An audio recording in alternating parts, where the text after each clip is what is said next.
ప్రజలు ఏమన్నా అయిపోని సస్తే సావని అని చెప్పి థమ్సాప్ యాడ్ చేసినటువంటి మన అల్లు అర్జున్ అన్నయ్య ఎవరైతే ఉన్నారో ఆయనది 12 సంవత్సరాల కిందట రిలీజ్ అయినటువంటి రేసు గుర్రం సినిమానైతే ఇప్పుడు రిలీజ్ చేస్తున్నారు థియేటర్ లో. 12 సంవత్సరాల కిందట ఈ సినిమా వచ్చింది, బ్లాక్ బస్టర్ హిట్ అయ్యింది థియేటర్ లో. మరి ఎందుకు ఇంత ఆశ ఉందో ఏమో కానీ మనం ఇప్పుడు 150 రూపాయలు టికెట్ రేటు పెట్టి సినిమా చూడడానికి థియేటర్ దగ్గరికి వెళ్తాం. ఎందుకంటే అది మన హ్యాపీనెస్ కోసం 2 గంటలన్నర సినిమాలో ఎంజాయ్ చేయడానికి ఎంటర్టైన్మెంట్ పొందడానికి వెళ్తాం మనం థియేటర్ కి. కానీ ఈ మధ్య ఈ సినిమా మూవీ టీం వాళ్ళు చేసేటువంటి శాస్త్రాలు ఏ విధంగా ఉన్నాయంటే జనాలకి ఏం పని పాట లేదు, ఎలాగో గాలిగా రోడ్ల మీద తిరుగుతున్నారు, పోనీ అమ్మ మస్తు పైసలు ఉన్నాయి వాళ్ళ దగ్గర, వీళ్ళని ఎలాగైనా సరే ఆ పైసలు మనం దోచుకోవాలి అని చెప్పి మన అర్జున్ అన్నయ్య బర్త్డే సెలబ్రేషన్ ఉంది కదా ఏప్రిల్ 8 తారీఖున, ఆ రోజుని క్యాష్ చేసుకొని ఆ రోజు అయితే ఈ రేసు గుర్రం సినిమానైతే రిలీజ్ చేస్తున్నారు. అసలు ఇది విన్న తర్వాత నాకేమనిపించిందంటే అసలు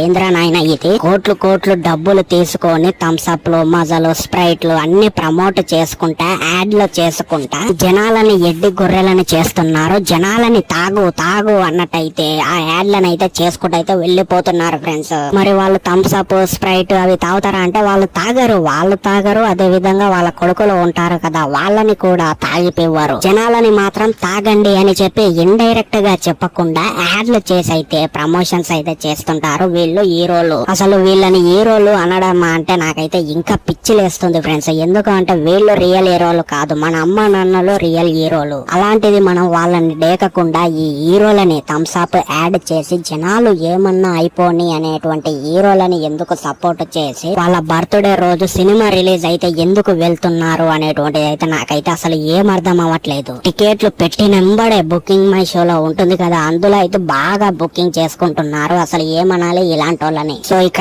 మీ ఇష్టం ఫ్రెండ్స్, ఇక సినిమా చూడడానికి వెళ్తే మీరైతే వెళ్ళండి, నాకైతే ఇంట్రెస్ట్ లేదు. యూట్యూబ్ లోనే ఫ్రీగా చూసుకోవచ్చు. అలాంటి సినిమాని మళ్ళీ రిలీజ్ చేసి జనాల ఎమోషనల్ ని క్యాష్ చేసుకొని ఈ విధంగా మళ్ళీ థియేటర్ లో రిలీజ్ చేయడం అయితే నాకైతే ఏం మాత్రం కూడా నచ్చట్లేదు. మరి ఎట్లా అనిపించింది అసలు ఈ వీడియో, మీకు నచ్చిందా నచ్చలేదా అనేటువంటిది అయితే డెఫినెట్లీ కింద కామెంట్ సెక్షన్ లో చెప్పండి. మన ఛానల్ ని సబ్స్క్రైబ్ చేయండి. ఇలాంటి జెన్యూన్ వీడియోలు అయితే మన ఛానల్లో రెగ్యులర్ గా వస్తుంటాయి.